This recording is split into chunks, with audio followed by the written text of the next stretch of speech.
जिस उपदेश से राम जी को राजकुमार भगवान राम बने, वो उपदेश आप सुन रहे हैं। कितना ऊंचा ग्रंथ है। इसको वाल्मीकि रामायण भी बोलते, योग वशिष्ठ महारामायण भी बोलते। राम तीर्थ ने इसी का बार बार अध्ययन किया था।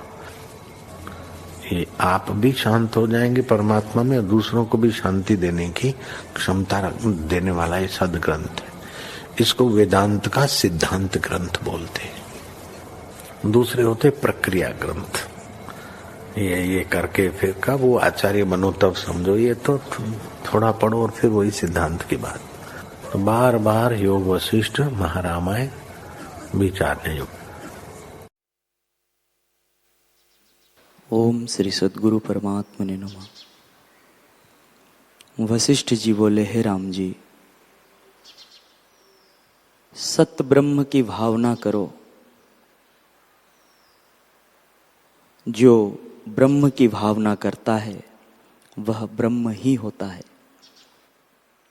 जैसे घृत में घृत, दूध में दूध और जल में जल मिल जाता है, वैसे ही यह जीव भावना करके चिद्घन ब्रह्म के साथ एक हो जाता है और जीव संज्ञा निवृत्त हो जाती है। जैसे अमृत के पीने से अमर होता है, वैसे ही ब्रह्म की भावना करने से ब्रह्म होता है। जो अनात्मा की भावना करता है तो पराधीन होकर दुख पाता है। जैसे विष के पीने से अवश्य मरता है, वैसे ही अनात्मा की भावना से अवश्य दुख पाता है और उसका नाश होता है। इससे आत्म भावना करो, हे राम जी। जो वस्तु संकल्प से उदय होती है वह थोड़े काल तक रहती है, और जो चल वस्तु है वह भी अवश्य नष्ट होती है। यह दृश्य आत्मा में भ्रम से सिद्ध है। जैसे मृग तृष्णा में जल, सीपी में चांदी और आकाश में दूसरा चंद्रमा भ्रम से सिद्ध है, वास्तव नहीं।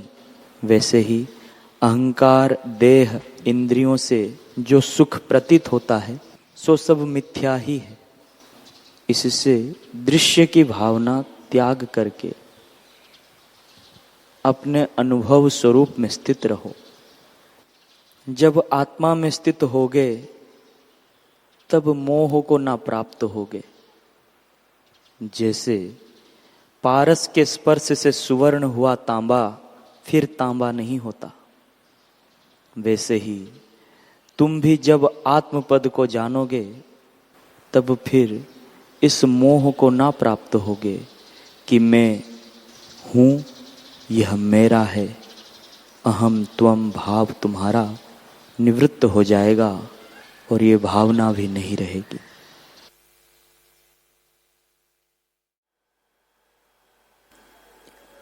ओम श्री सद्गुरु परमात्मने नमः। श्री योग वशिष्ठ महारामायण। श्री वशिष्ठ जी बोले, हे राम जी, यह तुमसे मैंने क्रम कहा है सो वह सब जीवों को समान है। इससे जो विशेष है वह तुम सुनो। इस जगत के आरंभ में जो देहधारी जीव हैं उन जीवों का आत्म प्रकाश से मोक्ष होता है। एक उत्तम क्रम है और एक समान क्रम है। जो गुरु के निकट जावे और वह उपदेश करे तो उस उपदेश के धारण से शने शने एक जन्म से अथवा अनेक जन्मों से सिद्धता प्राप्त होती है। और दूसरा क्रम यही है जो अपने आप से वह उत्पन्न होती है, अर्थात समझ लेता है। जैसे वृक्ष से फल गिरे और किसी को आप प्राप्त हो, तैसे ही ज्ञान प्राप्त होता है। इसी पर पूर्व का वृतांत मैं तुमसे कहता हूं, सो तुम सुनो। वह महापुरुषों का वृतांत है शुभ अशुभ गुणों के समूह जिनके नष्ट हुए हैं और अकस्मात फल जिनको प्राप्त हुआ है, उनका निर्मल क्रम सुनो। हे राम जी, जिसकी सब संपदा उदय हुई थी और सब आपदा नष्ट हुई थी, ऐसा एक उदार बुद्धि विदेह नगर का राजा जनक हुआ है। वह बड़ा धैर्यवान था। अर्थी का अर्थ कल्प वृक्ष की नाई पूर्ण करे, मित्र रूपी कमलों को सूर्यवत प्रफुल्लित करे, बांधव रूपी पुष्पों का वसंत ऋतुवत और स्त्रियों को कामदेववत था। ब्रह्म रूपी चंद्रमुखी कमल का वह शीतल चंद्रमा था। दुष्ट रूपी तम का नाश करता सूर्य था और स्वजन रूपी रत्नों का समुद्र पृथ्वी में मानो विष्णु सूर्य स्थित हुआ था। ऐसा राजा जनक एक समय लीला करके अपने बाग में, जिसमें मीठे फल लगे थे और नाना प्रकार के सुंदर बेलों पर कोकिला शब्द करती थी, इस भांति गया जैसे नंदन वन में इंद्र प्रवेश करे। उस सुंदर वन में पुष्पों से सुगंध फैल रही थी। राजा अपने संग के अनुचरों को दूर त्याग कर आप अकेला कुंजों में विचरने लगा था। शालमली नामक एक वृक्ष था। उसके नीचे राजा ने शब्द सुना कि अदृश्य सिद्ध जो विरक्त चित्त और नित्य पर्वतों में विचरने वाले हैं, आत्मगीता का उच्चारण करते हैं, जिससे आत्मबोध प्राप्त होता है। उस गीता को राजा ने सुना कि पहला सिद्ध बोला, यह दृष्टा जो पुरुष है और दृश्य जो जगत है, उस दृष्टा और दृश्य के मिलाप में जो बुद्धि में निश्चित आनंद होता है और इष्ट के संयोग और अनिष्ट के वियोग का जो आनंद चित्त में दृढ़ होता है, वह आनंद आत्म तत्व से उदय होता है। उस आत्मा की हम उपासना करते हैं। दूसरा सिद्ध बोला कि दृष्टा, दर्शन और दृश्य को वासना सहित त्याग करो। जो दर्शन से प्रथम प्रकाश रूप है और जिसके प्रकाश से यह तीनों प्रकाशते हैं, उस आत्मा की हम उपासना करते हैं। तीसरा सिद्ध बोला, जो निराभास और निर्मल है, जिसमें मन का अभाव है, अर्थात अद्वैत रूप है, उसकी हम उपासना करते हैं। चौथा सिद्ध बोला कि जो दृष्टा, दृश्य दोनों के मध्य में है और अस्ति नास्ति दोनों पक्षों से रहित प्रकाश रूप सत्ता है और सूर्य आदि को भी प्रकाशता है, उस आत्मा की हम उपासना करते हैं। पंचम सिद्ध बोला कि जो ईश्वर साकार और हाकार है, अर्थात साकार जिसके आदि में है और हाकार जिसके अंत में है, सो अंत से रहित आनंद अनंत शिव परमात्मा सर्व जीवों के हृदय में स्थित है और निरंतर जो अहम रूप होकर उच्चार होता है, उस आत्मा की हम उपासना करते हैं। छठा सिद्ध बोला कि हृदय में स्थित जो ईश्वर है, उसको त्याग कर जो और देव के पाने का यत्न करते हैं, वो पुरुष कौस्तुभ मणि को त्याग कर और रत्नों की वांछा करते हैं। सातवां सिद्ध बोला कि जो सब आशा त्यागता है, उसको फल प्राप्त होता है और आशा रूपी विष की बेल वह मूल संयुक्त नष्ट हो जाती हैं, अर्थात जन्म मरण आदि दुख नष्ट हो जाते हैं, फिर नहीं उपजते हैं। जो पदार्थों को अत्यंत विरस रूप जानता है और फिर उनमें आशा बांधता है, वह दुर्बुद्धि गर्दभ है, मनुष्य नहीं। जहां जहां विषयों की ओर दृष्टि उठती है उनको विवेक से नष्ट करो। जैसे इंद्र ने व्रज से पर्वतों को नष्ट किया था। जब इस प्रकार शुद्ध आचरण करोगे तब समभाव को प्राप्त होंगे और उससे आत्मपद को प्राप्त होकर अक्षय अविनाशी पद पावोगे। हे राम जी, महीपति इस प्रकार सिद्धों की गीता सुनकर जैसे संग्राम में कायर विषाद को प्राप्त होता है, तैसे ही विषाद को प्राप्त हुआ और सेना संयुक्त अपने गृह में आया। नौकर और सब लोग किनारे खड़े रहे और राजा उनको छोड़कर चौखंडे पर गया और झरोखे में संसार की चंचल गति को इधर उधर देखकर विलाप करने लगा कि बड़ा कष्ट है कि मैं भी संसार में लोगों की चंचल दशा से आस्था बांध रहा हूं।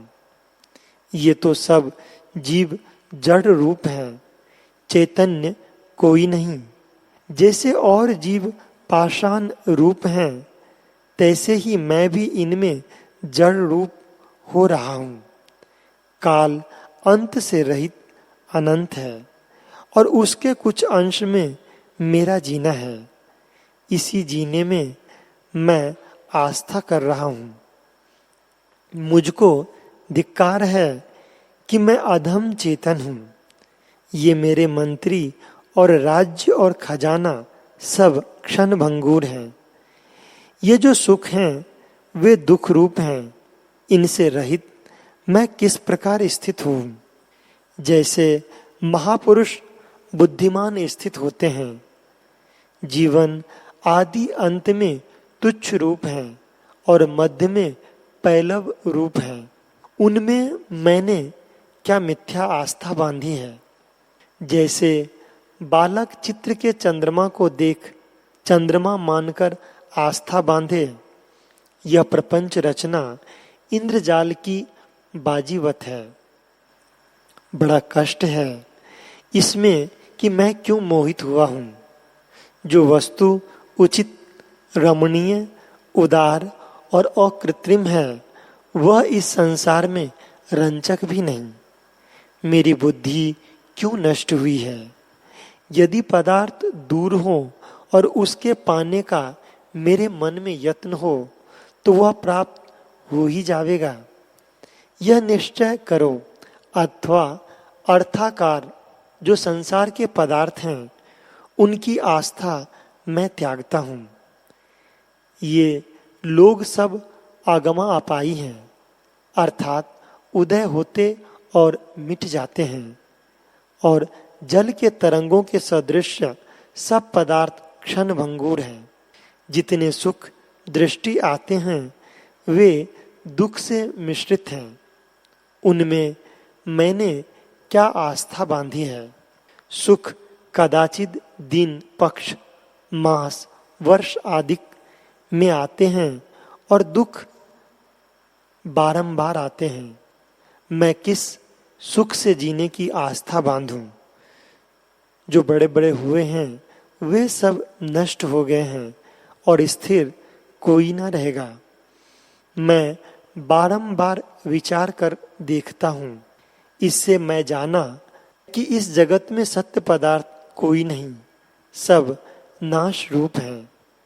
ऐसा कौन पदार्थ है कि जिसमें आस्था बांधे। जो अब बड़े ऐश्वर्यवान विराजते हैं सो कुछ दिन पीछे नीचे गिर पड़ेंगे। हे चित्त, बड़ा खेद है। तूने किस बड़ाई में आस्था बांधी है और मैं किस में बंधा हुआ कलंकित हुआ हूं। ऊंचे पद में स्थिर होके भी मैं अधः को गिरा हुआ हूं। बड़ा कष्ट है कि मैं आत्मा और नाश को प्राप्त होता हूँ। किस कारण अकस्मात मुझको मोह आया है और मेरी बुद्धि को इसने उपहत किया है। जैसे सूर्य के आगे मेघ आता है और सूर्य नहीं भासता, तैसे ही मुझे आत्मा नहीं भासता। भोगों से मेरा क्या है और बांधवों से मेरा क्या है? इनमें मैं क्यों मोहित हुआ हूं? देह अभिमान से जीव आप ही बंधायमान होता है। देह में अहंकार ही जरा मरणादिक विचारों का कारण होता है। इससे इनमें मेरा क्या प्रयोजन है? इन अर्थों में क्या बड़ाई है? और राज्य में मैं क्यों धैर्य करके बैठा हूं? ये सब पदार्थ क्षोभ के कारण हैं और ज्यों के त्यों रहते हैं। इनमें ना मुझको ममता है न संग है। ये सर्व असत्य रूप हैं। संसार के सुख विश्व रूप हैं और इनमें आस्था करनी मिथ्या है। जो बड़े बड़े ऐश्वर्यवान और पराक्रमी गुणवान हुए हैं, वे सब परिवार संयुक्त मर गए हैं। तो वर्तमान में क्या धैर्य करना है? कहाँ वह धन और राज और कहाँ उस ब्रह्मा का जगत? कई पुरुषों की पंक्ति बीत गई है, हमको उनसे क्या विश्वास है? देवताओं के नायक अनेक इंद्र नष्ट हो गए। जैसे जल में बुदबुदे उपजकर नष्ट हो जाते हैं, तो मैं क्या इस संसार में आस्था बांधकर जीऊंगा? संत जन मुझको हंसेंगे। कई ब्रह्मा हो गए हैं, कई पर्वत हो गए हैं और कई धूल की कणिकावत राजा हो गए हैं। तो मुझको इस जीने में क्या धैर्य है? संसार रूपी रात्रि में देह रूपी शून्य दृष्टि स्वप्न है। उस भ्रम रूप में जो मैंने आस्था बांधी है, इससे मुझको धिक्कार है। यह वह और मैं इत्यादि भ्रम आत्मा में मिथ्या कल्पना उठी है और अज्ञानियों की नाई मैं स्थित हुआ हूं। अहंकार रूपी पिशाच करके क्षण क्षण में आयु व्यतीत होती हैं, देखते हुए भी नहीं दिखती। काल की सूक्ष्म गति है जो सबको चरण के नीचे धरे हैं। सदाशिव और विष्णु को जिसने खेलने का गेंद किया है और वह सबको भोजन करता है, इससे मुझको जीने में क्या आस्था बांधनी है? जितने पदार्थ हैं वे निरंतर नाश होते हैं। कोई दिन में, कोई पक्ष में और कोई वर्ष में नष्ट हो जाता है। जो अविनाशी वस्तु है वह अब तक नहीं देखी। वर्षों व्यतीत हो गए हैं। जीवों की चित्त रूपी नदी में भोगों की तृष्णा रूपी तरंग उछलती हैं। शांत कदाचित नहीं होता। जैसे वायु से नदी में तरंग उछलती है और सोमता से रहित हो जाते हैं। जिनको चित्त में भोगों की अभिलाषा है, उनको अतुच्छ पद दृष्टि नहीं आता और वे कष्ट से कष्ट को प्राप्त होते हैं और उन्हें दुख से दुखांतर प्राप्त होता है। अब तक मैं विरक्त नहीं हुआ हूं, इससे मुझको धिक्कार है। जिसका अंतःकरण नीच है और उसने जिस जिस वस्तु में कल्याण रूप जान के आस्था बांधी है, वह नष्ट होती दिखती है। यह शरीर अस्थि मांस से बना है और आदि अंत संयुक्त इसका आकार है। मध्य में कुछ रमणीय भासता है, परंतु सब अपवित्र पदार्थों से रचा विनाश रूप है। स्पर्श करने के भी योग्य नहीं। उससे मुझको क्या प्रयोजन है? हरि ओम।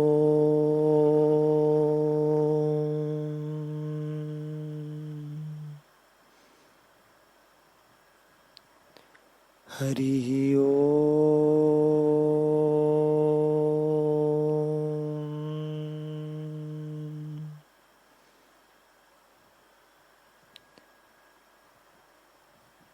हरि